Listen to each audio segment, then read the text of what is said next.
আসসালামু আলাইকুম। আমি এখন আছি আপনার সৌদি আরবে হাইল ডিস্ট্রিক্ট। এখানে আজকের যে গরমের তাপমাত্রা আমি একটু আপনাদেরকে জাস্ট একটু বোঝানোর জন্য ভিডিওটা করেছি যে এখানে যারা প্রবাসী আছে তারা আসলে গরমের ভিতরে কি অবস্থায় আছে এবং তাদের কতটা জনজীবন, যে এখানের যে গরমের যে তাপমাত্রা আপনার সেটা সহনীয় নয় ভাই। এখানে যারা কাজ করে, যারা এখানে 2 শিফটে কাজ করে, একই মনে করেন 8 ঘন্টা কাজ হইলে বা 10 ঘন্টা কাজ হইলে 2 শিফটই করে। যারা সব ভোর 4টা বাজে আসে এবং 10টা বাজে কাজ ক্লোজ করে এবং তারা আবার বিকাল 4টা বাজে আসে, রাত 8টা পর্যন্ত করে। এখন সময় সৌদির সময় আপনার দুপুর 1টা 30 মিনিট। এখন বর্তমানে এখানে আপনার 49 সেলসিয়াস তাপমাত্রা আছে। তাহলে বুঝেন এর ভিতরে গরমটা আসলে কীরকম অনুভব হয় যারা বাইরে কাজ করে। আসলে আমি আছি একটি ভিজিটের ভিতরেই।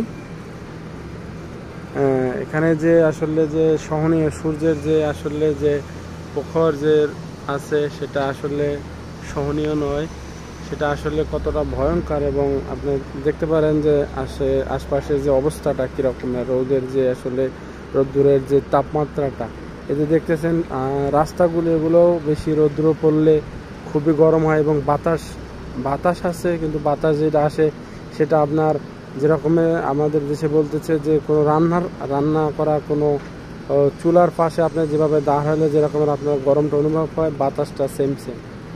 তো এর মাঝে প্রবাসীরা অনেক কষ্ট করে আসলে এখানে কাজ করে, যারা বাইরে কাজ করে। আমরা ভিতরে কাজ করতেছি, আমরা দেখতে পাচ্ছেন একটা কোম্পানি, একটা শরিকা, এখানে আমরা ভিতরে কাজ করতেছি। আমরা ভিতরে কাজ করতে পারতেছি না, এত গরম। কিন্তু আসলে যারা বাইরে কাম করে তাদের কি অবস্থা, হ্যাঁ, আমরা তাদের জন্য দোয়া করব যাতে বিগত মনে করেন আগামী 3 থেকে 4 মাস এরকম গরম পড়বে। আমরা যারা যেভাবে আছি এবং প্রবাসীর জন্য সবাই আমরা দোয়া করব যাতে তারা সুস্থভাবে থাকতে পারে। এবং আমরা যারা নিকটবর্তী আত্মীয় স্বজন আছি তারা ফোনে আলাপ করে তাদেরকে বারবার বেশি বেশি পানি, খাবার, স্যালাইন, গ্লুকোজ, এবং গরমের সময় বেশিরভাগ ঠান্ডা জাতীয় খাবার যাতে একটু বেশি বেশি খায়, গরম জাতীয় খাবার একটু কম খায়, তার পরামর্শ দিব।